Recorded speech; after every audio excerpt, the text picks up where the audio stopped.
Asvoria. Welcome to The Future, a new podcast series brought to you by Asvoria. We dive deep into the evolving world of Web3, blockchain, and AI.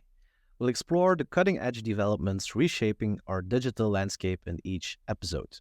Today, we're thrilled to have Russell Korus, a visionary in the blockchain and AI space. As the CEO of 𝗶𝗺𝗺𝗀𝘀 and a seasoned expert, Russell's journey from the early days of e-commerce to the forefront of Web3 innovation offers a unique perspective on where we're heading.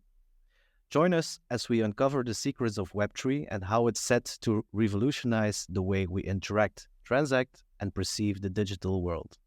Welcome, Russell. Thank you so much. It's great to be here. I forgot something. You're also a TEDx talker? I have done a TEDx talk on blockchain and Bitcoin and sort of an introduction to brand new users that may not have any experience, that have some curiosity about it. I started speaking publicly about it in 2017, and my goal has always been to try to bring as many people into the space as possible. So helping to facilitate mass adoption has been an underlying goal for me from the beginning. Very nice, very nice. So I want to start with Web3, the Web3 evolution and the future trends. So how do you envision the evolution of Web3 in the next decade? I think Web3 is a critical juncture in the overall evolution of the internet and this whole idea of a data economy. When Web 1 came around, it was read-only, static web pages for the most part. And so as a consumer, your only option was to read, and there was no way to interact. And then we got to Web 2, social media. Now all of a sudden we have this content creation capability, and it really changed the game. Now you could interact in a read and write format with the internet. Web 3 introduces this idea of owning your data and monetizing your own content. So whereas in Web 2, you create content on social media, and you might get some interactions, some engagement, likes, comments, whatnot, but you're not directly benefiting from that. Maybe indirectly, if you're an influencer and you build your community over a long period of time, of course there is a benefit, but the platform benefits immediately from that engagement. They are the ones that are monetizing your content, and as the saying goes, you are the product. So with Web3, you actually own all of the content that you create, and all of this data ownership is wrapped into the fundamental concept of Web3. So, I see that as people understand, education is obviously a big part of this, but as more and more people understand the significance of what your data really represents, and it's, as they call it, digital gold. It's the most valuable asset on the planet today. And so why just give it away for free to anyone? We all know that our phones are listening to us, tracking us, every app, Google and Facebook and Amazon, and they all know everything about us. And we're all somehow okay with this, and we just give up our data because the convenience of having a smartphone. We're all addicted now, but really there is an alternative. There is a better way, and I think that's what Web3 represents. Okay, so the future is bright for us with the new evolution of the web. Yeah. Okay. Yeah, I think so. Okay. And what are the emerging trends in Web3 that brands, for example, should be aware of? Because it's a lot of gamification we are talking about at Web3, but it's also big for big brands as well. For sure. The initial appeal of Web3 and specifically, things like metaverse has been B2C, has been for consumers, gamers. Like you said, play to earn is such a big part of Web3. Learn to earn as well in the ability to incentivize people to broaden their knowledge and to learn about your platform or your product or your service or what have you, and reward them directly for that. So that's a very significant thing that previously has been impossible.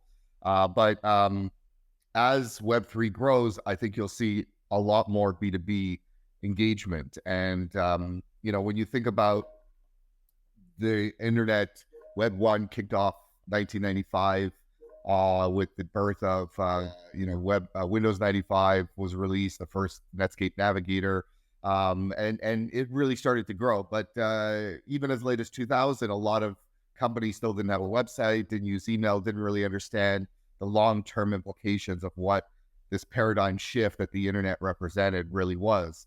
But by 2010, it was impossible to imagine any brand without a Web 1 presence. Every company had a website. Every company used email. Regardless of what internally they may have thought about this technology, they eventually all came around. But of course, the ones that got there earlier had a huge advantage over their competition. So the sooner, the better. Web 2 came around 2010. And again, it took a few years before companies really understood how to engage this technology for their brand. But again, by 2020, it was impossible to imagine any brand without a comprehensive Web 2 presence, without social media and community engagement. This was a necessary part of any global brand. And so Web 1 took 15 years, Web 2 took 10 years, Web 3, which really kind of kicked off in 2020, will only take about 5 years. And I think by the end of 2025, next year, wow. By the end of next year, I think it'll be impossible to imagine any global brand without a comprehensive Web 3 presence. But again, the sooner you get there, the better off you'll be, the bigger your competitive advantage will be. So that's really where we are. We're right at that explosive, on the exponential curve. I think we're right at that inflection point where it's about to go near vertical. And I think over the next 24 months, you'll see a massive move across the world in every vertical. Every global brand will establish a presence in Web3. Yeah, many people think about Fortnite and big brands are working together to bring digital assets to the game, but it's more than that. And the NFT, the technology. The next thing we are going to talk about is, of course, the cryptocurrencies and the blockchain. It's a big thing, and it will revolutionize the way we do the economics of our businesses. So yeah, let's talk about cryptocurrencies and the blockchain adaptation. What are the biggest challenges in mass adoption of cryptocurrencies and blockchain? The biggest hurdle right now, I would say, is credibility and perception of safety for the average casual retail consumer. Up until this point, there's also been a huge learning curve and a big technological hurdle that one would have to pass in order to enter the cryptocurrency space. The user experience, for the most part, is still pretty cumbersome and not very intuitive, and could definitely use work. Moving fiat in and out of the crypto space, it still requires centralized banks, and it's still it's not the easiest thing. Certainly a lot harder than buying a stock for cash. Buying crypto for cash is much more cumbersome. And, you have to know how to install your wallet. You have to know how to back up your wallet. You have to know how to send and receive crypto safely, because if you make one little mistake, it's gone forever. You have to back up. You have to make sure that you've got your seed phrase written down, because if you forget your password, there's no forget password button and you lose access to all of your assets.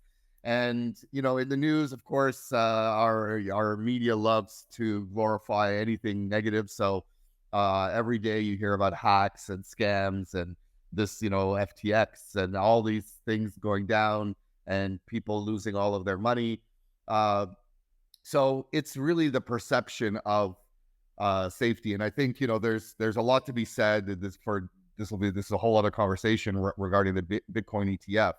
But at the very least, I think one positive is that it does bring this sort of Wild West crypto space into the mainstream. And it gives, again, say what you will about the SEC, but their stamp of approval, them saying that this is now a regulated asset that can be traded within our ecosystem. We're giving it the stamp of approval, literally.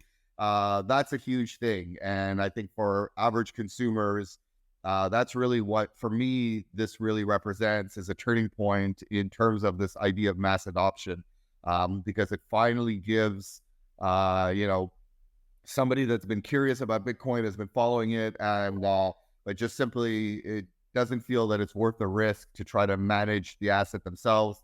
Now they can go through their broker that they've been dealing with for years, and the same way they buy Tesla or Amazon stock, they can now, you know, buy a position in Bitcoin and gain exposure to the price. And ultimately, you know, a lot of diehards, and there's a lot definitely to criticize around ETFs, around the centralization, around you know, what they represent at a high level against what Satoshi's vision of what Bitcoin was supposed to be. But it does give, it broadens the target audience by orders of magnitude, and it gives so many more millions upon millions of retail investors that otherwise never would have touched the space. Now it gives them access to Bitcoin, and it opens up the cryptocurrency market, and that's how we make inroads. So once we prove that it's safe on this regard, you can own some of it, you can benefit when the price goes up. Now let's move forward. And what about at a, you know, retail level? Maybe you can use it for currency, maybe you can use it for other things, and that's really what I really appreciate about this. And I think that's what the ETF has got a long way to overcoming this idea of negative perception. Yeah. I saw a tweet with 3 words, and it was "the evil necessary." And I thought, yeah, that's really it. Yeah, that's really it. So yeah, that's really good. I like that. it's bad on the other hand, but it's good that the adoption is coming to the market, and it's necessary. So Yes, yeah. So you already described the opportunities for businesses today, and even just the thought of consumer protection. And this is another thing, is that you know, a lot of people would not buy Bitcoin until, you know, if you buy a stock and it turns out to be an outright scam, there's a place to turn to. That's what the SEC is for, and they will enforce that, and they will go after the scammers. And you know, there's many people sitting in jail for securities fraud. So there's a level of protection as a consumer. If you're buying a stock, obviously it could go to zero, and it might not be, and you know, that's your responsibility. But if you get burned because of nefarious actions of a bad actor, there's repercussions. If you buy a crypto and you get rugged, there's nobody to turn to. You know, like there's scams every single day. There are coins launching that are scam. So a lot of people also, for that reason, until they feel that they are protected by a regulatory body, by some authority that they can turn to if they get scammed, they're not going to touch this. And now that is the case. So I think that's big too. Great. Okay, let's go on, and I want to talk about insights from past experience, and maybe you can tell us what key lessons have you learned from your diverse career. Well, I've definitely learned the importance of due diligence and not rushing into it, and overcoming FOMO, and you know, the idea of emotion in this space. Everything we saw it even just recently with these fake tweets, and how immediately it drives the price up. And you know, it's the SEC claims that their Twitter was hacked, and a tweet went out, and $250 million of positions were liquidated. You know, like so it's there are real people behind the numbers, and you don't want to be caught up in that situation. And sometimes it's impossible to predict. You know, FTX scammed a lot of people, Celsius scammed a lot of people, and Luna, and all of these projects. They had smart people behind them who lost a lot of money. So it's not always possible, but really understanding, if you're going to go into the space, doing the due diligence, looking at the team, looking at the project, looking at real world utility. I think that's a huge growth that I've seen over the last, you know, 5 to 10 years. That what really comes out is, and we saw it with NFTs during the hype, during the, you know, the peak of the bull market. If you get any influencer to talk about your NFT, the price would instantly go up, and most of them went to zero or close to it during the crypto winter, because ultimately they had no intrinsic value. And you know, the NFTs that survived and thrived, and the projects that are doing well today in general, are ones that have some way of creating real world utility and practical value. And there has to be a reason to exist. And I think that investors in general are doing better due diligence, and that's one thing that they're looking for is what are the long-term growth factors, and will this project be around in 5 years? Will there be a need for it still? Is there a need for it today, or is it really just a meme coin or some influencer backed project that has no real value or utility? So that's for me what I really look for, and I'm starting to see it more and more across the industry, and that's a very good thing. Okay, great. And how have your experiences in e-commerce and sales engineering shaped your approach to blockchain technology? That's a great question. One thing that I really learned, so I started my career in 1995. I was doing most of the late 90s during the dot-com boom. I was doing Java development for e-commerce platforms. And then I transitioned more into a sales engineering role. And the one thing that was paramount whenever we were building these systems, especially because it was still the early days of the internet, and there is a lot of similarity to the way things are today with crypto, where people are still, a vast majority of people still have not had any experience in this space, and it feels overwhelming. It feels very intimidating for a brand new user. So the user experience, the interface that they are using, in this case, whether it's a wallet, whether it's a browser, whether it's a metaverse platform, a gaming platform, it has to be intuitive. It has to be relatively simple. And, it's really critical to understand your audience and go to where they are today. If you can integrate into WhatsApp, if you can integrate it to Facebook, if you can integrate in Instagram, the platforms that people are already using, don't force somebody to learn a brand new ecosystem, integrate into the one that they're already familiar with and they're already using. And this type of engagement with users, this type of customized experience, where you cater your interface, your UI and your UX to be as familiar to each user as possible, and to customize it to their previous experience and to what they know. I think that's a big part of it. Is that's something that's been lacking in Web3, but the projects that get it right, it's going to become more and more important down the road, and it's the way we bring in millions upon millions of users is by making it easy. Ultimately, that's the key. Yeah. Already use what we know. Maybe we need to steal with our eyes what Web2 platforms are doing now, because many people know how they work. So yeah, okay.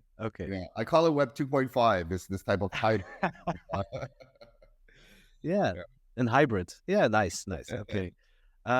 With the benefits of Web3, of course. That's right. Exactly. Yeah.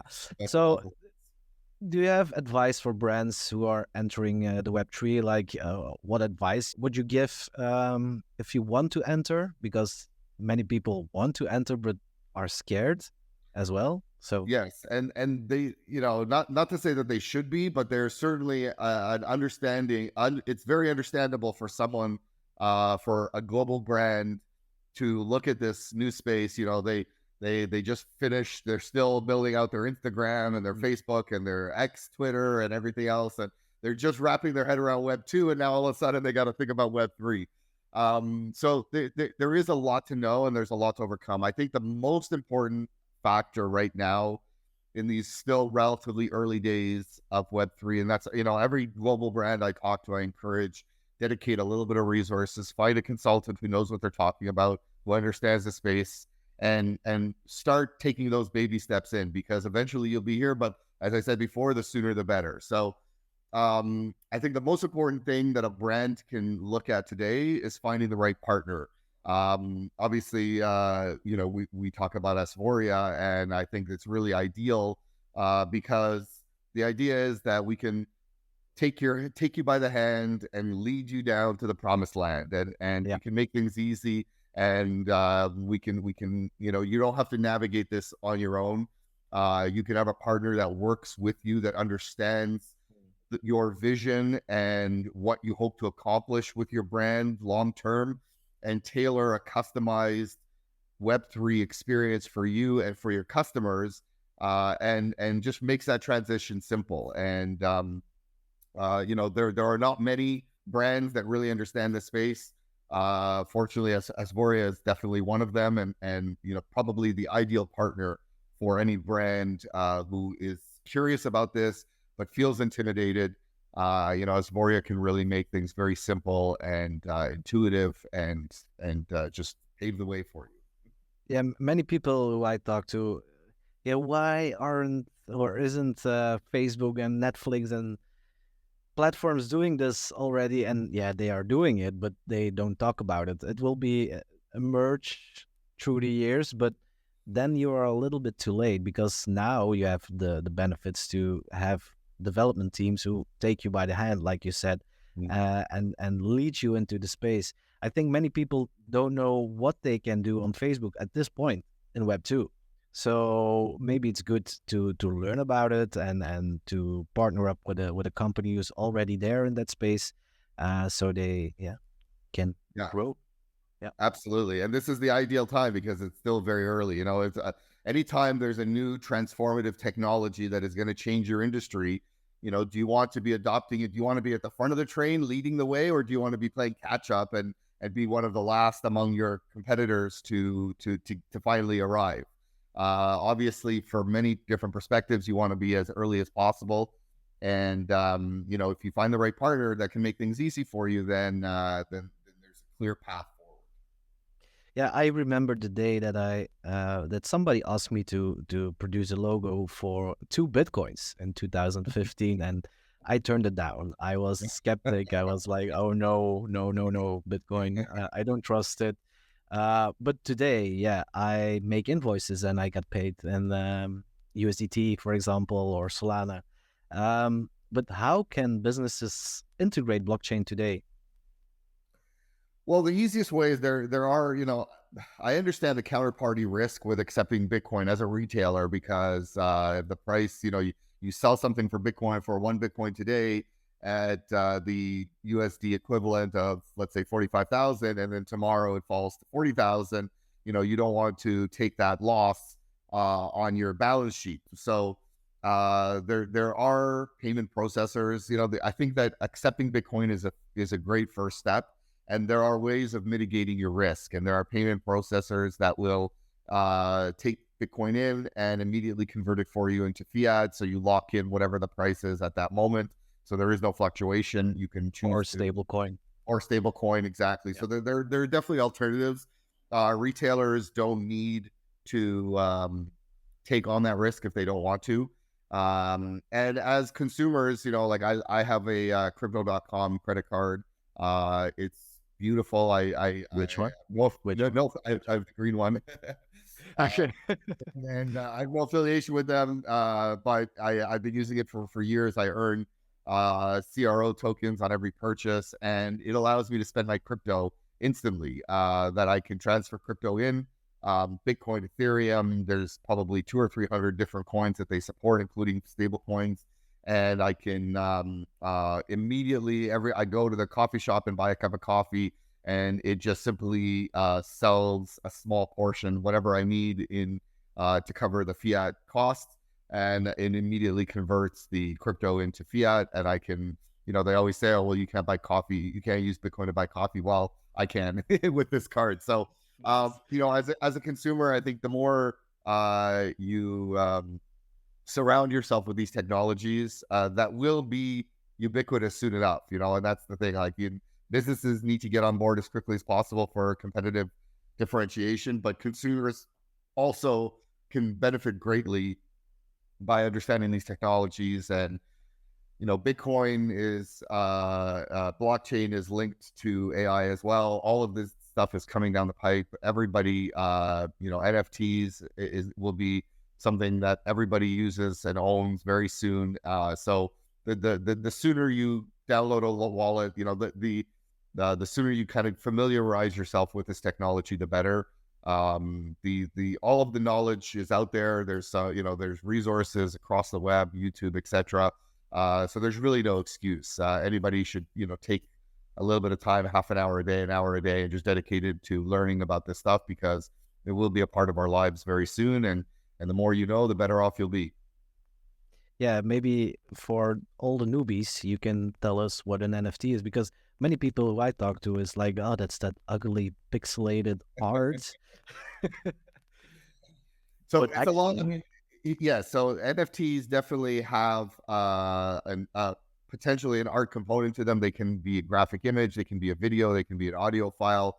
And at a technical level, there's really no difference between a cryptocurrency and an NFT. The only difference is NFT stands for non-fungible token, and fungible means that it's divisible, that there can be more than one. So non-fungible means something that's unique, something that's literally a one of a kind or a one of one.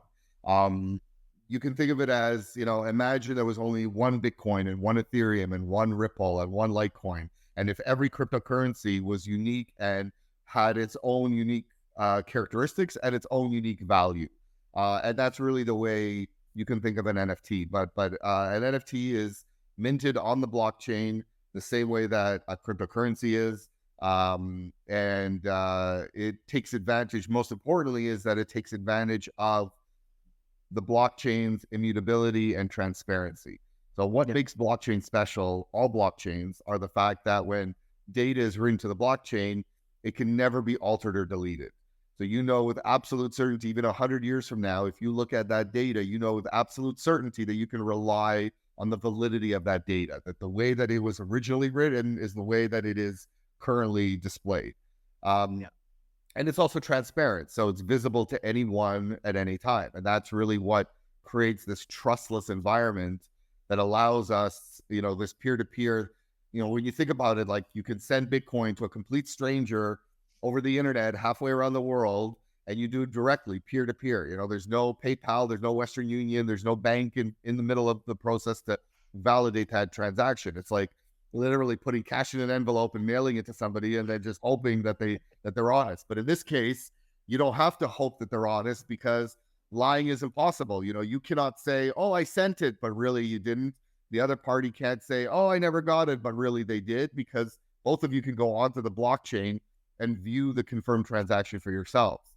So when lying becomes impossible, trust becomes unnecessary. And that's what we mean by a trustless environment. And that's such a fundamental shift in the way that humans interact with one another and have for thousands of years. And that's why banks view cryptocurrency as such an existential threat, because, at the end of the day, all a bank is a financial intermediary. They exist because people can't trust each other, and everybody needs that trusted third party to say, yes, this transaction went through and we vouch for it. And if you have a problem, if you didn't get the money, you don't have to go to the guy that sent it, you come to us. And so that's the bank's main function, really. And with cryptocurrency, that's no longer needed. So I can see why banks react, and central banks and central governments react the way that they do. But I think that coming back to NFTs, the reason why being on the blockchain and taking advantage of immutability and transparency is so significant is because it allows for some guarantees. And when we look at art as an example, I was stunned to learn not too long ago that up to 40% of all the art that goes through Christie's and Sotheby's is actually fake, forged art, because there's such a big market and the forgers are so good that even the experts that these largest auction houses in the world have, they still cannot always, and often they cannot tell what is fake. It ends up selling for millions of dollars, and it's a big problem.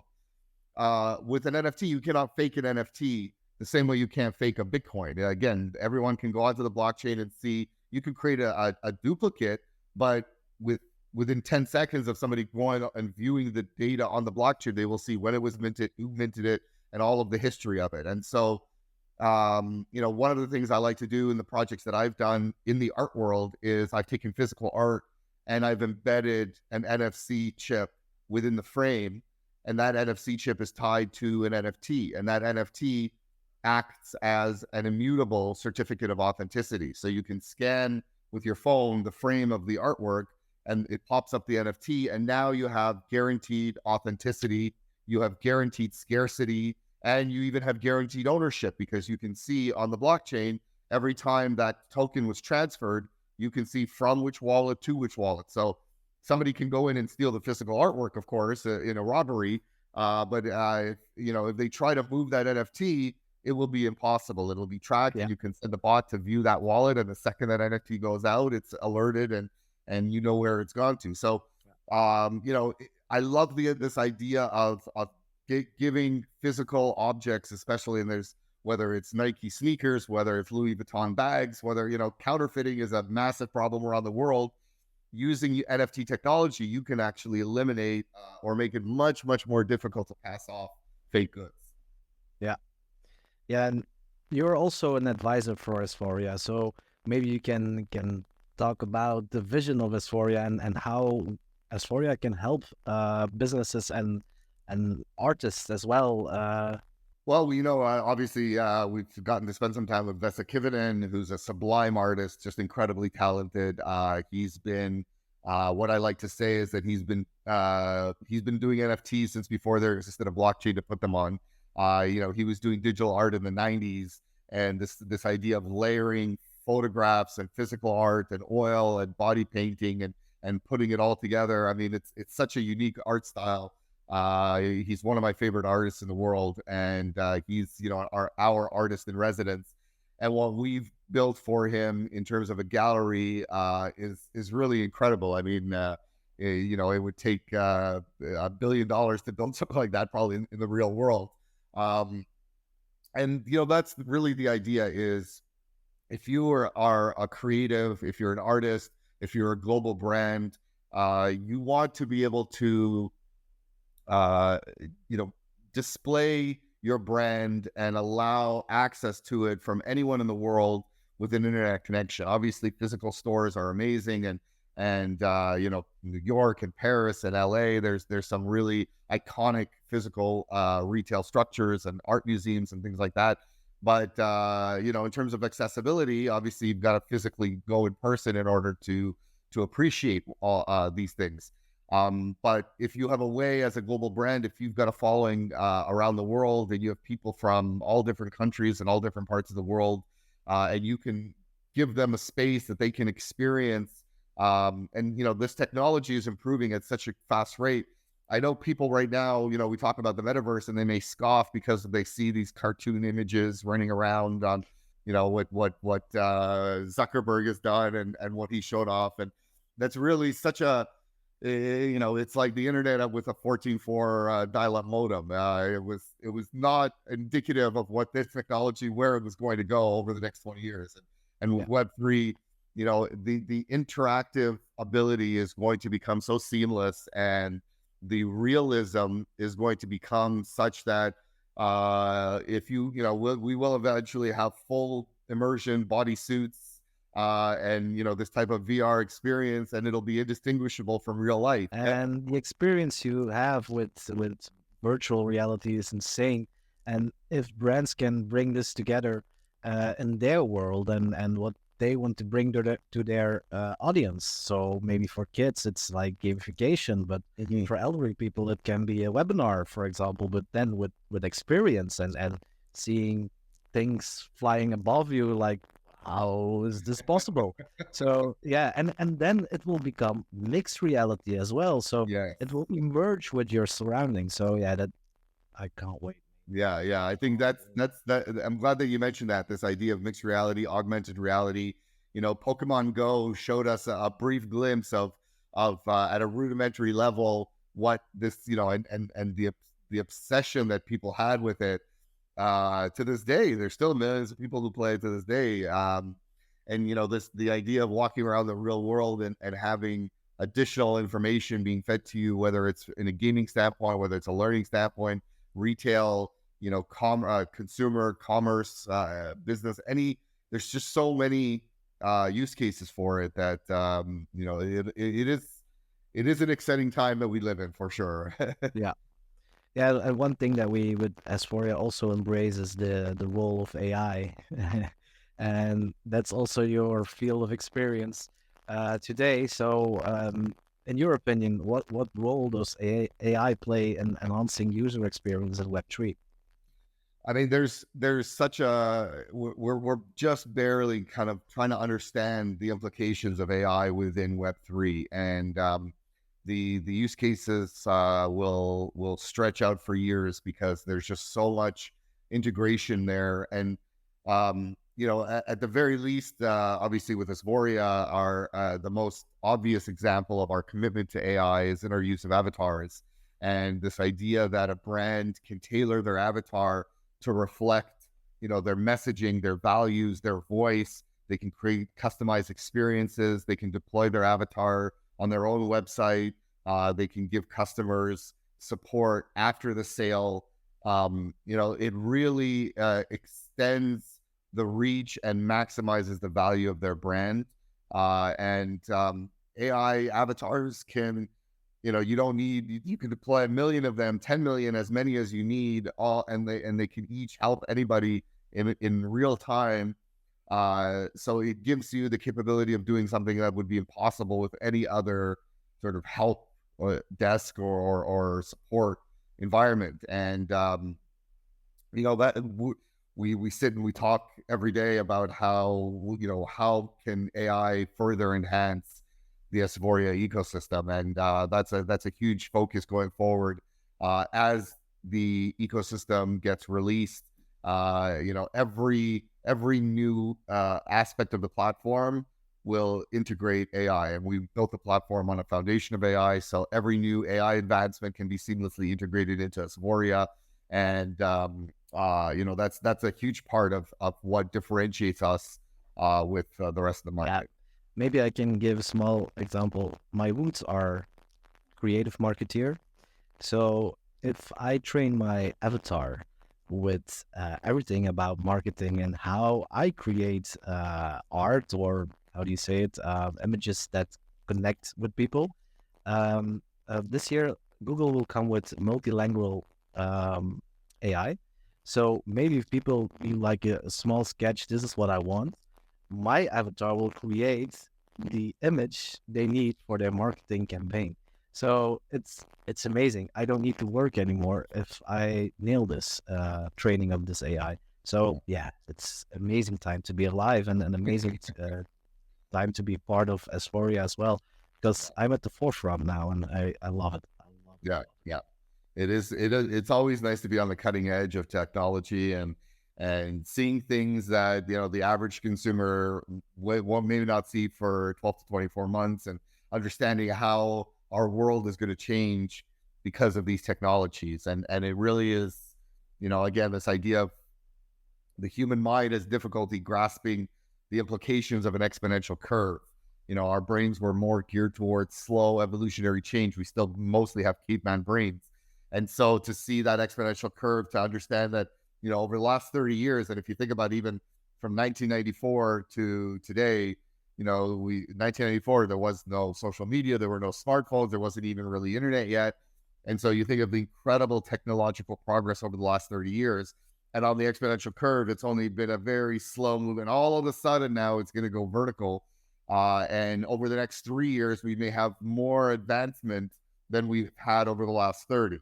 And so by 2030, which is really only 6 years away, the world is going to be, I think we'll have AGI, and I think that the labor market will be fundamentally changed, and the world is going to look very, very different than it is today. So it is exciting. It's a little scary, but it's definitely not boring. That's what I want to say. There, many people are scared of this. Also with cryptocurrencies as well, but it's coming. The new currency will be in crypto or blockchain technology. Contracts will be NFTs in the future. AI will be there. And what do you say to people when they are scared? Well, it's there's, again, it's understandable. It's the speed of change is so fast, and it's a double exponential curve, because the rate of acceleration is itself accelerating. So things are just happening faster and faster and faster. and it does feel like sometimes it's out of our control. But you can't put the toothpaste back in the tube. Like, it's happening, whether you like it or not, whether you're scared or not, whether you're excited about it or not. It doesn't change the reality of what's coming. And to best position yourself and your family, whether it's from a financial standpoint, whether it's an ethical standpoint, from any number of different perspectives, the best thing that you can do is to gain as much knowledge as possible, to learn about this as quickly as possible, and to try to stay one step ahead of the curve. That's going to become harder and harder to do, but it's not impossible, and it's certainly worth the effort. It's a full-time job to keep up with for sure. technology now. I'm glad that I'm at the forefront of this technology. Yeah, okay. Thank you very much, Russell. Our time is up, so I want to thank you, and I think we will see each other again in a few episodes. And I think so, yeah. This was a great talk. Thanks for bringing me on. I really enjoyed it. Great. Thank you very much, Russell. See you next time. Asvoria.